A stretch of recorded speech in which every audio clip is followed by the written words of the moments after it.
Hey, when you think about setting some money aside and saving for college, or if you asked a few people that you know, whether that be friends, family, or you do, let's say, an internet or Google search, what typically comes up? Usually it's called something like a 529 savings program. Well, what is that? Let's jump right into it.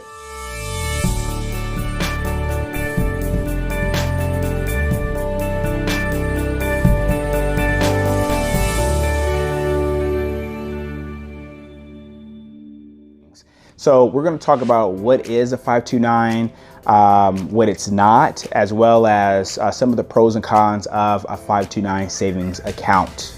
Let's jump right into it. So a 529 savings program or savings account is just that. It's an opportunity to set money aside that grows over time to help your son, daughter, grandchild be able to use that money or those funds for college. As the money grows, there are some tax benefits to utilizing a 529. It grows tax deferred, and if you use the money for qualified educational expenses, you also can pull the money out tax free. So there are some pretty cool benefits. It grows better than what you would typically get in a savings account. One thing to know, a 529 savings account is not a savings plan, okay? So a lot of people get these confused. They think they have a savings plan because they have a 529. That's really not the case. A 529 is a account. A plan is actual plan or a strategy. A lot of times you have the plan first, and then you use the account or the tool to help you reach your objectives within the college savings plan, okay? So if you don't have a savings plan, I encourage you to have one. And before you start setting money aside into a 529 savings account or savings program. So 529 savings program came about back in mid-90s, 1996. And the goal was to help people set some money aside, stock some money away to grow over time to help pay for college and do it in a tax efficient way. So there are typically two types of savings plans within a 529 savings program. There's a prepaid tuition plan. There's a college savings investment plan. With the prepaid tuition plan, one of the cool things about it is that you have the ability to lock in college tuition once you start this particular program. So you're locking in the tuition, and it can work wonders for you, especially if costs continue to rise the way they have. Prepaid tuition plans are not as common as maybe they once were. Not too many states actually offer prepaid tuition plans. So definitely, check what your state regulations might be regarding, 529 savings programs.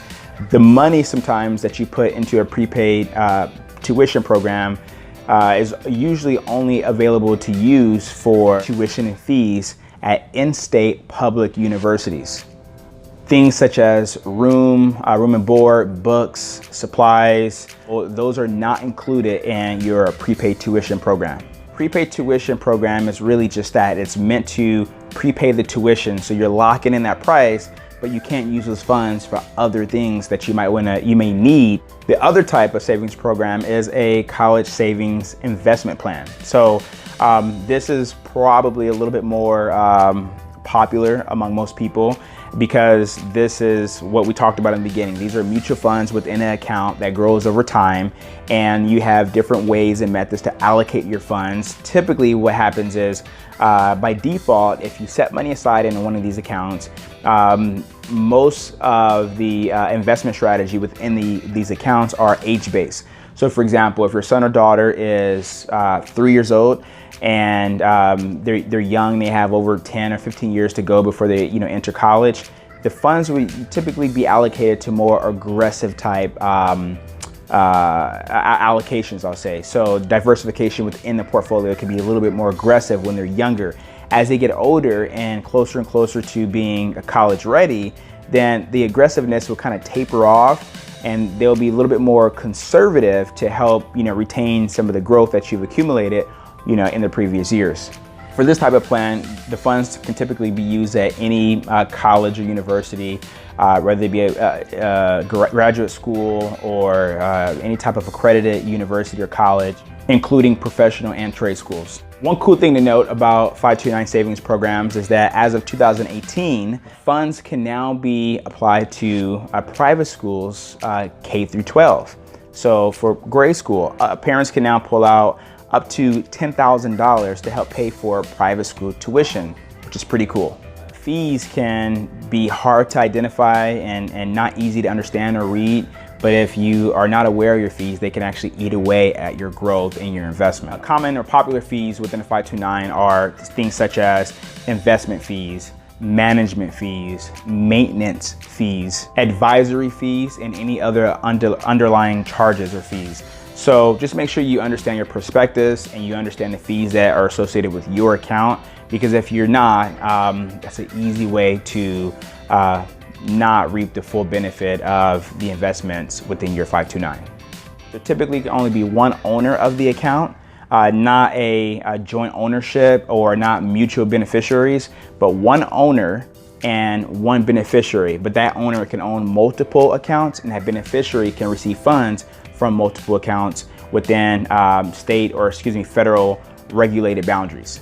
Other people can contribute to that account, and in the event that the beneficiary is no longer eligible to receive the funds, the owner can transfer beneficiaries from that beneficiary, the primary beneficiary initially, I'll say, to a relative of that beneficiary if needed. In the event of the account owner's death, a new owner can be named to the account without incurring any kind of taxation or any type of penalties.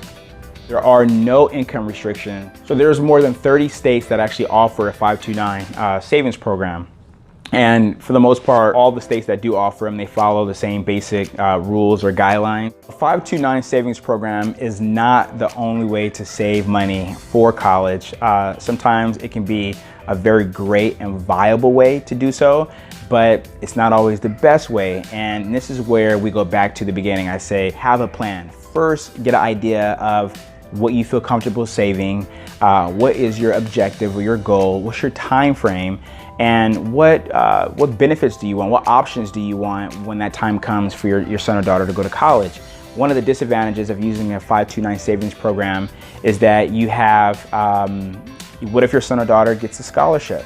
What if they decide that college is not right for them and they want to get into the working force? So there's a few other variables that come into play. So what if you get into a situation where you really need the money, you need the funds, you want to be able to get to them sometimes and not have to worry about paying any kind of taxes, penalties, or any unnecessary fees. If you are curious to know what other alternatives there might be, stay tuned. We will go over a few in other videos, but there are some other alternatives. There's not one way that's best for everyone, including the 529 savings program. But as we always mention or say, just make sure you understand and you're informed on each specific choice you have so you can make a well-informed decision. One thing that also matters when it comes to the 529 is it does reduce your aid eligibility or increase your EFC. So if you're looking to receive financial aid, it does not help your chances of receiving financial aid. It actually kind of counts against you. So there are some other vehicles out there where you can set money aside or have it grow, or other strategies that you can employ to kind of help you stay aid eligible at the same time, have funds available to pay for college. With that being said, hopefully this video was helpful. I know there's a lot of rules that govern the 529. If you have specific questions about your state's 529 savings program or 529s in general, and if it's best for your situation, please do not hesitate to reach out to us. Once again, this is Josh with the Grade Above College Planning. Reach out to us at info@gradeabovecp.com. You can also comment below, DM us. Just let us know whatever you might need to know, and we'll do our best to get back to you as soon as possible. Have a good rest of your day, and we hope to speak to you again soon. Thank you.